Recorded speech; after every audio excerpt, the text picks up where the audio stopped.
Well, I think the DA was in a catch-22. We had met with the DA earlier saying you didn't do an adequate investigation. The police didn't do an adequate investigation, and your office, the DA's office, did not charge correctly. You should have charged murder, second-degree murder, at least, not manslaughter. So it's like if you make your best case as a district attorney, you're going to prove our contention that this was a second-degree murder. So they were in a real bind. You know, if they did too much good questioning, then they might really show that they undercharged. But time and time again, it seemed that nobody wanted to make the decision on this because it was a political hot potato. The juvenile aspect came in. How are we going to deal with it in the sense of as an adult as opposed to a juvenile? What can we win on a conviction? And I think they handed it to Walter, and Walter had to make the decision, and he had to sweat it by himself. It seemed to me that he got absolutely no support. In fact, had he lost the case, Walter Aldridge would have been the fall guy. I'm absolutely convinced of it. On February 2nd, after a pretrial hearing, Judge Weinstein released the 17-year-old youth to the custody of his parents, and he was free to go right back to school. When it was on the front page that the person accused of the murder was also the hazing victim, and that he was returned to school by the judge prior to the trial, I met with Superintendent Cortinas of the school district the same day that was in the paper. Chris Nunez and I, we had a meeting with Cortinas, and our concern was, what are we doing, putting an alleged murderer back in school? And we wanted to find out what Cortinas's reading was of this. Cortinas learned about this when we did, in the paper. The school district had not been contacted by the judge. No one asked the school officials, what's this young person's history in schools? How does he work with his peers? How does he work with his teachers? Has he ever been suspended? Has he ever attacked anyone at school? We found out subsequently that he had been suspended for carrying a weapon to school in the past.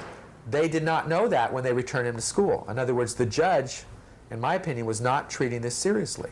So he had already prejudiced himself prior to the trial on how he was going to handle this case.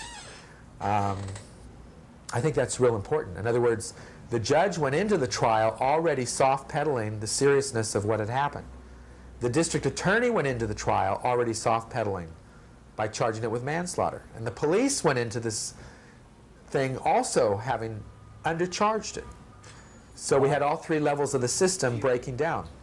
It was known from the beginning that he was the assailant. There was no question about that. But he was never detained. I mean, as far as I know, it wasn't until much later that there was even a question of evaluation, and could he be dangerous to other people, and you know, let's watch him for a while. He was free to go back to school and function as I've heard accounts from people that seeing, for example, even the sister on the street laughing and talking with her friends. In some ways, there's no evidence that those kids understand the gravity of what has happened. On February 24th and 25th, the trial was held at juvenile court with Judge Daniel Weinstein presiding. During the trial, they gave a description, the brother did, about how Smoot was fighting with the brother. They were holding each other's necks. Both were holding each other's necks. There was no questions at all about, did you try to scratch him? Did you just hold the necks? Did you ever punch him? Did you use your legs? Did you tumble? Did you kick? They didn't ask any of those questions. No questions about, did you knock over furniture? Did you rip his shirt? Was he pressing you hard? Were you pressing him hard? Did you fear for your life? There were no bruises or scratches on the sister, on the boy who killed Smoot, or on Smoot. And the fight that took place was rather extensive. It happened anywhere from 3 to 4 to 5 minutes. The defense tried to paint George as the stronger of the two by misrepresenting his weight, by concentrating on the Soloflex machine that took up a large part of the living room, which he had just purchased and not had a chance to use because he was out of shape and he wanted to get back into shape. He was no match for a young man who lifted weights and was an athlete. The judge did ask a couple questions during the trial of the sister. But again, the judge didn't explore inconsistencies and implausible explanations. No probing. He could have done that. This is the judge that already released the killer back to his school. This is the judge that already devalued what had happened, devalued George Smoot's life, devalued the seriousness of a murder by sending this young person back to school. Prior to any counseling. I mean, he suggested counseling. He didn't order counseling. He suggested it. So he had already made a commentary about what had happened prior to the trial. Just how George's life became on trial in general is a phenomenon. How the defense attorney attempted to smear George's character, how he used the media, how he released those diaries when they weren't even admitted into evidence during the trial.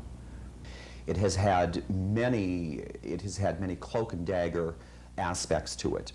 I think probably the most cloak and dagger aspect that I saw was the law firm of the defense attorney, which in fact called up media stations, two in particular, and advised them that if you want to see copies of the diary, which was confiscated by the homicide detail, and I assume was because of the role of the defense attorney, was allowed to be subpoenaed, was given to the media stations, Hank Plant of Channel 5 in particular, to discredit further the name of George Smoot, who, as a dead man, obviously had no one to advocate for him or his rights.